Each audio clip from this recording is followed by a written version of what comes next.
All right, so our topic is lightweight hash functions, but before talking about lightweight hash functions, I have to describe what a hash function is. Then we will talk about popular hash functions. Then we will move on to lightweight standards.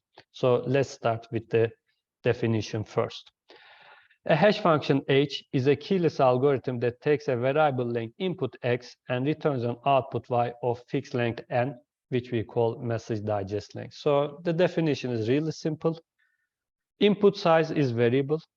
Sometimes it is infinite, but in standards, generally it is limited with 2 to the 64 bits. So virtually it is infinite, actually. You would never have that amount of input. But the output size is fixed. And sometimes it is 128 bits in older versions of hash functions.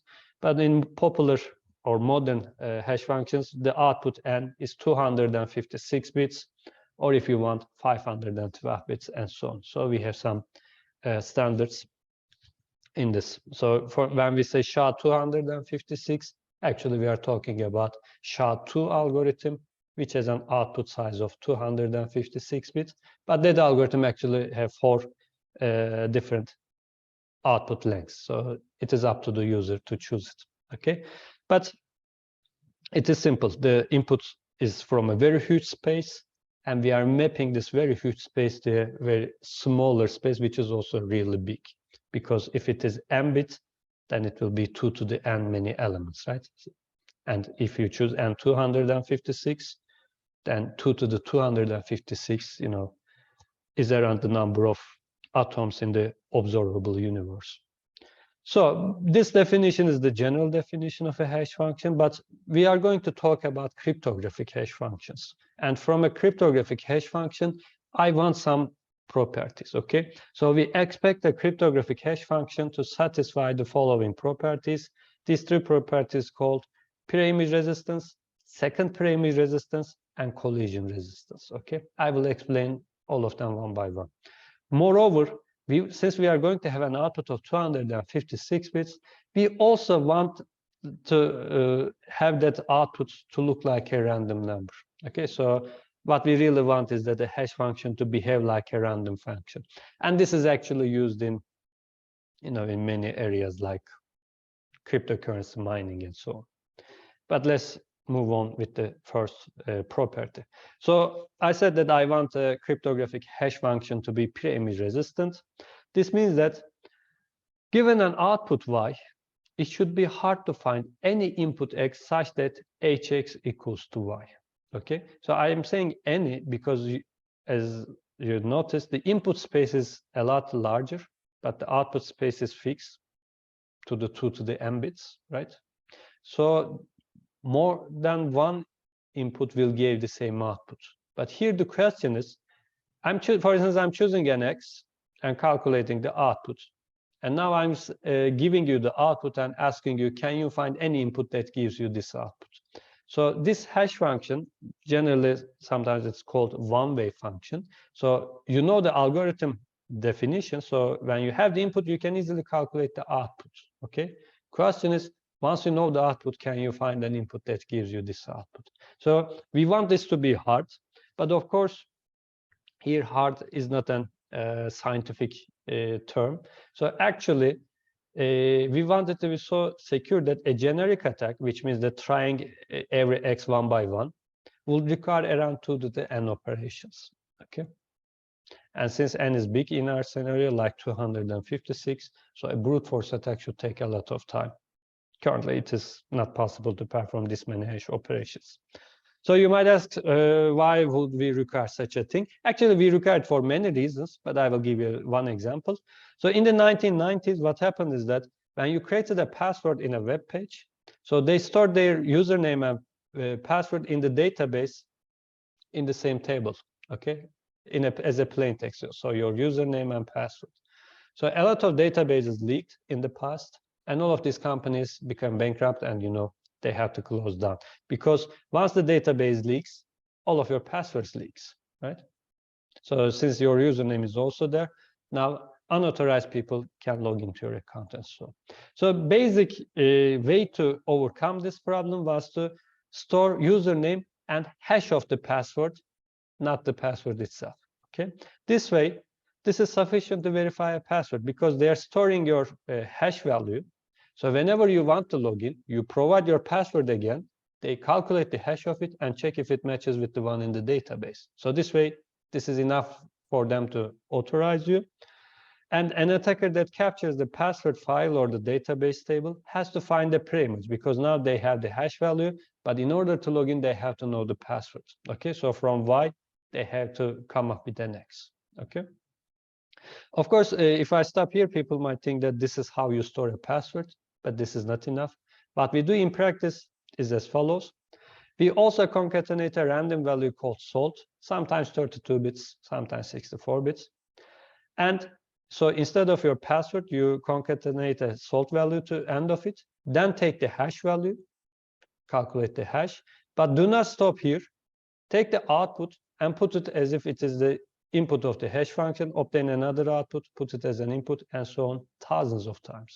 And after that, maybe 10,000 times later, you obtain a value and store only this value in the database, okay? You might think why this is the case. I'm putting the salt value there to prevent dictionary attacks because a lot of people, if you store it like this, they can pre-compute hash values of many possible passwords beforehand. So they do the pre-computation. And when the database leaks, they will check their dictionary and they check if any of them matches with the hashes of the passwords of the inside the database. So salt prevents the dictionary attack, but this doesn't prevent the brute force attack, because if you add only salt to here, so whenever database leaks, since the salt values also should be included in the database, hacker now knows the hash value and also the salt value, so they can try every password one by one. So if you have a weak password, their brute force attack will be successful. So in order to slow down this attack, this is why we are performing this hash function thousands of times. So when you want to log into a web page, you provide your password. So they have to calculate your hash value of your password maybe thousands of times, but this is done in milliseconds, so you will not feel any difference. But when the hacker wants to try every password, so if we chose the number of hash function usages 10,000 times, this means that you slow down the attacker 10,000 times. Okay, this is how you should store a password. Yeah, or you can even choose instead of a hash function, a dedicated function for password hashing, and there was a competition about it, but no one knows about it yet. Okay. So let's move on to the second part.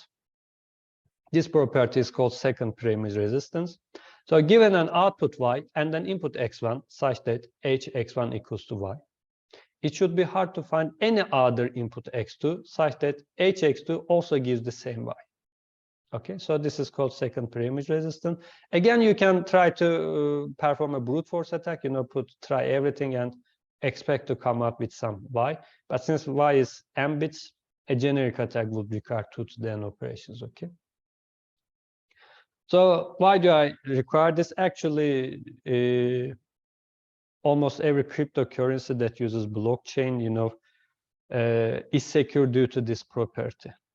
Otherwise, you might say that, okay, everything inside this block gives this value, but actually it was something different. If you provide the same output, you might say that, okay, the transactions were different and the correct transactions were like this. Or as a easier way to explain, for instance, I'm sending you 1,000 Turkish liras, okay, and I'm digitally signing it, but you don't sign the message itself, you sign the hash of it. So I'm signing Y, saying that this is what I have done. So if you go and provide X1, which tells that I'm giving you 1,000 Turkish liras, I will not deny it because I signed this, right? But if the hash function is really bad, and if you can come up with X2, which says I'm giving you 1 million Turkish liras, but the output is still Y, since I already signed this message, this means that I also signed this one. So you can provide X2 instead of X1 and claim that I owe you 1 million Turkish liras. Okay, so for digital signatures, second preimage resistance is really important. But another way you can use it, sometimes I suggest it to people who are paranoid. Store the hashes of your files, okay? Keep them in a table in a different drive. And because some people think that maybe there's a virus inside the computer and maybe some of the files are changed. How would you know, right? So store the hashes of your files. If the attacker modifies the files, for example, put a malicious code inside them and can still obtain the same hash value, then the attacker can fool you, right? But from a good hash function, if it is second preimage resistant, this cannot be done. So if you store all of your hashes, then you can say that, okay, this file is now modified. Okay. If you're paranoid, write an automated tool which checks all of these hashes, from time to time. It should be nice homework, actually.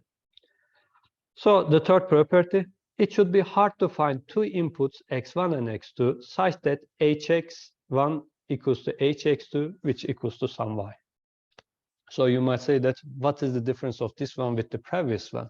But if you go back to previous one, in this scenario, x1 is fixed. I'm giving you x1, I'm giving you y, and asking you to find x2.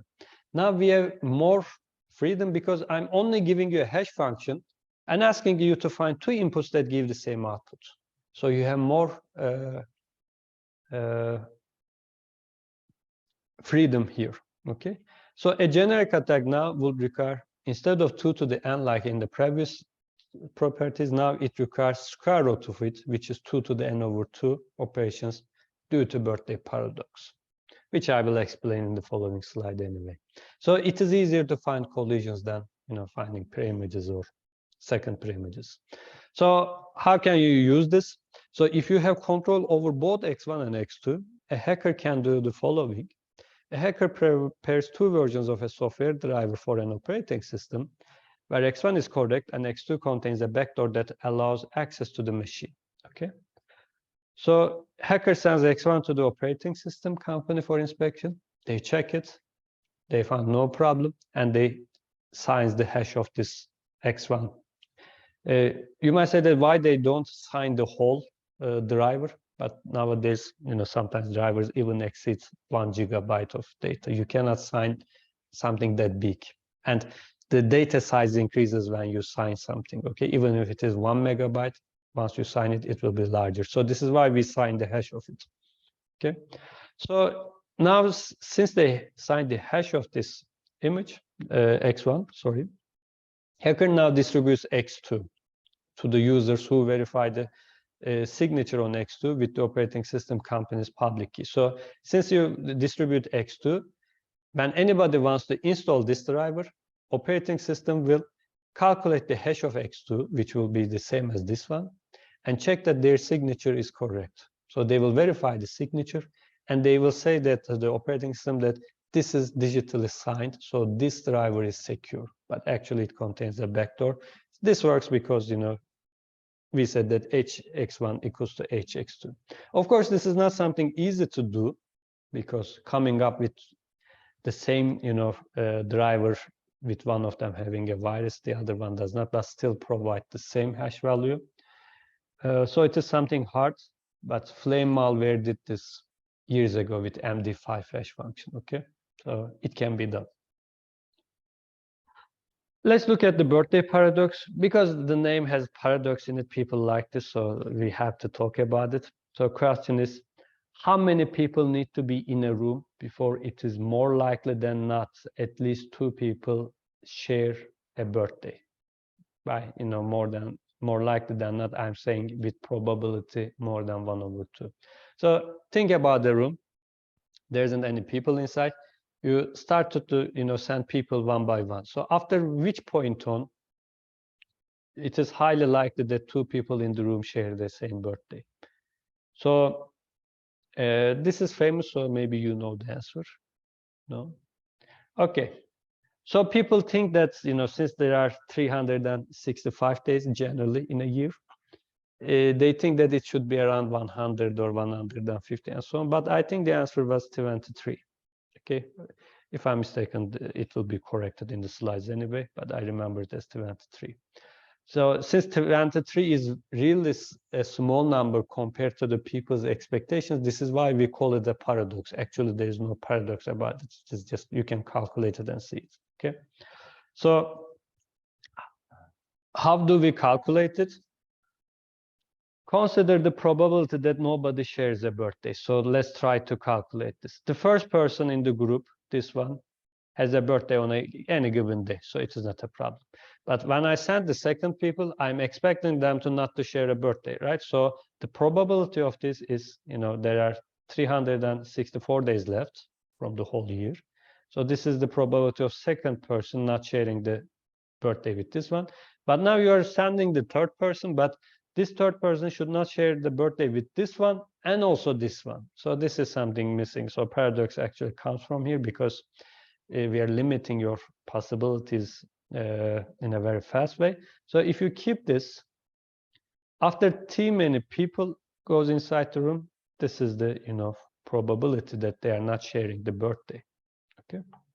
So if this is the probability of not sharing it, 1 minus this number is the probability of them sharing it. Okay. So the probability P that we have at least one match is 1 minus this, which is 1 minus this summation, the multiplication. So, okay, yeah. Calculation shows we have P is larger than 1/2 when T is equal to or larger than 23, okay? So namely, we have probability equals to 0.507 when T equals to 23. So this is still like the probability of, tossing a coin and guessing it. So 23 most probably would not be enough for you. If you're lucky, it will be enough. But if you choose T equals to 30 or something, this probability increases in a really fast way. So if there are more than 30 people in the room, it is very highly likely that there are more than one people sharing the birthday, right? So this is why, if you are going to try this experiment and you're giving a speech, so currently there isn't 23 people in the room, so I will not try it. But if there are more than 23 people inside the room, you can give it a shot.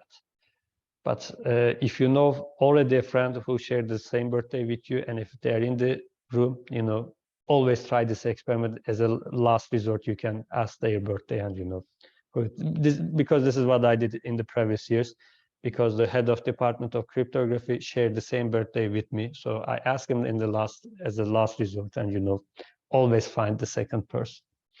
Okay, so why this is important or why this is related to the, finding a collision? For the more general case where we have T people and N possible birthdays, it can be shown that probability is approximately equal to 1 minus e to the power minus t squared divided by 2n. Okay, of course, this is an approximation. So when there are n possibilities, after making approximately t equals to square root of n choices, we have a collision with probability 1/2. This is why, in our case, by n possibilities in our hash function, we have 2 to the n possibilities. Once you take the square root of it, it becomes 2 to the n/2. Of course, I'm saying approximately because this approximation works when n is really large.